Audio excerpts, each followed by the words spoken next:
Hey everyone, Shane here with etrailer.com. Today I have a 2024 Volvo XC60. I'm going to walk through how to install the Curt T-Connector Wiring Harness. Adding wire into your vehicle is going to give you a lot of different options, whether you have a cargo carrier that kind of blocks your lights and you need to maybe put some lights on the back of it, or maybe you pull a trailer and you need light functions for it. This is going to be an easy plug-and-play option. It's going to plug in behind each taillight. Good thing is, the battery's in the back, so you can wire directly to your battery. And it's going to give you all of your proper lighting functions, your brake signals, turn signals, and your running lights. This wiring harness is going to be designed to live inside the vehicle, so when you want to use it, you basically run it over top of the threshold. It is not going to damage the wire, which is a lot of concerns that people may have. As long as you keep it away from this connection, it will be fine. It does not smash the wire because it's running over the rubber seam there. When you're not using it, you simply take it, put it right down with your spare tire until next time you want to use it. Pull it out, run it over your seam, close your hatch, plug it into your trailer, and you're ready to go. It's also going to come with a dust cap, so when it's in storage, you don't have to worry about any dirt or grime or anything like that getting on your connections. This is one of the two wiring harnesses available for this vehicle. The other one is going to be a splice-in, which means you would have to go in behind each taillight, find the factory wires that make the proper signals, and then you'd have to splice into that factory wiring. This is a simple one because it plugs directly into the back of the taillight and into the factory wiring on the vehicle, so you don't have to do any splicing. I would recommend, if this is an option, go with the one that's plug and play instead of the splice-in. As far as the installation, as I mentioned, it's pretty simple and straightforward. You are going to have to take out the panels here in the middle, take out a couple of bolts here on the side to pull this side panels off or out enough to reach back in there to get to your tail light. Other than that, it's just basically running wires. If it's something you may not have the time or the room to do, check out our dealer locator, find someone near you that's able to put it in.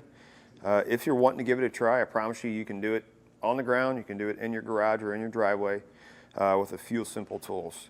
If you want to give it a try, follow along and I'll walk through how to do it now. To begin your installation, you're going to start by removing your floor coverings, including your spare tire.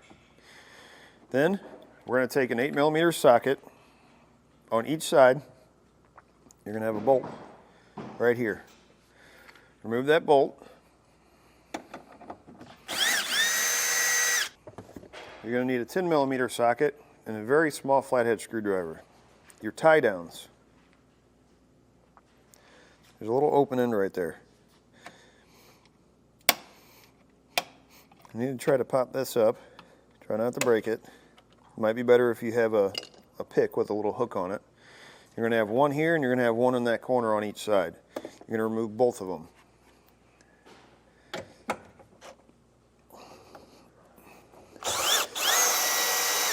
Your threshold, come right down here.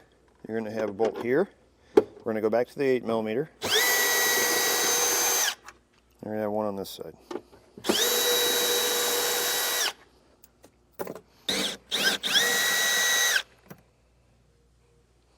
We're going to pop our threshold out. Set it aside. Next, we're going to remove our threshold and set it aside. On our driver's side, we're going to take a trim panel tool. There's a clip that goes in right here. We need to get our trim panel tool back behind this panel and pop that loose.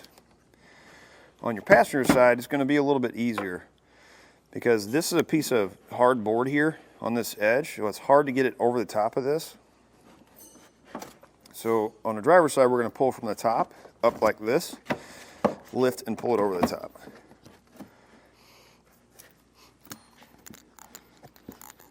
We're going to look back in here. This big piece of foam right here, we're going to pull this out. And your wiring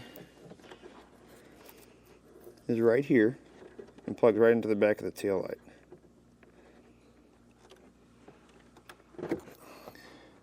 What you're going to do is you're going to reach in, you're going to push this little tab right here.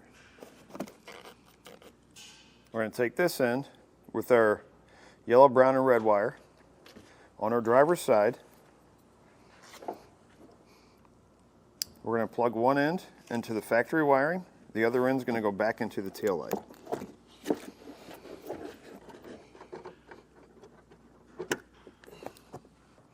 We're going to take the white wire, which is our ground, with the ring terminal on it. Right here on this edge, that's a factory ground. Take a 10mm socket, we're going to remove that nut, put that ring terminal on it, and then put this back on.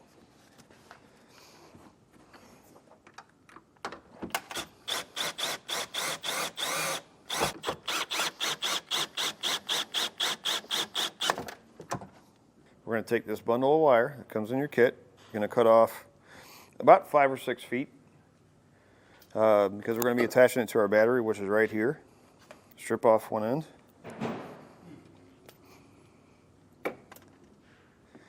Add on the butt connector that comes in the kit.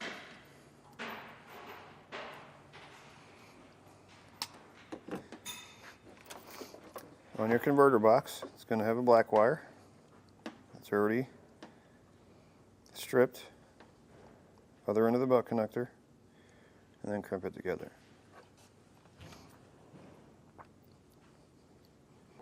Once we have our tape stuck to the back of our converter box, we're going to take off the other side. We need to find a place to mount it back behind this panel. I think what I'm going to do is there's plenty of space right in here. It's not going to interfere with anything. So before you get your box mounted back there, take your wires and run them right through this little opening right here. We need to take our box and mount it down as low as we can get it and as close to this edge as we can, because our green wire is not going to be long enough to get over there unless we get it down there. There is a flat spot down there.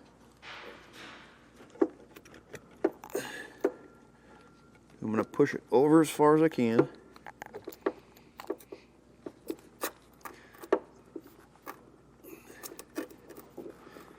And stick it right to the body of the vehicle there. Take your green wire, run it across the back here, right under this opening, and then plug it into the back of the passenger side taillight like you did on the driver's side. Your extra green wire that you got here, it's eventually, when we go to put that threshold back in, it's going to hide right behind it. You're going to take your fuse holder.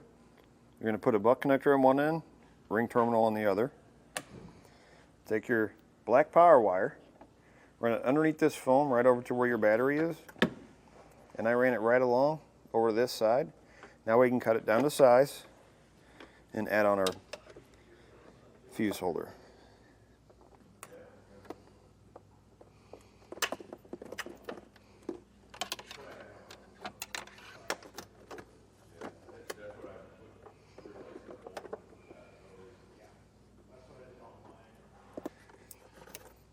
Getting it connected right to this side of the battery.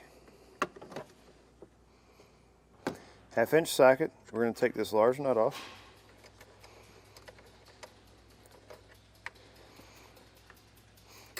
Add on our ring terminal. And then reinstall the nut. Install the fuse. And then we'll test it out and make sure everything's working correctly. Now we're going to test out our wiring. Brake lights, running lights, left turn, right turn. Once you've tested it, you know it's working correctly, go ahead and reinstall everything in reverse order from the way you took it out. You're ready to go. That's going to do it for a look at and installation of the Curt T-Connector Wiring Harness on the 2024 Volvo XC60.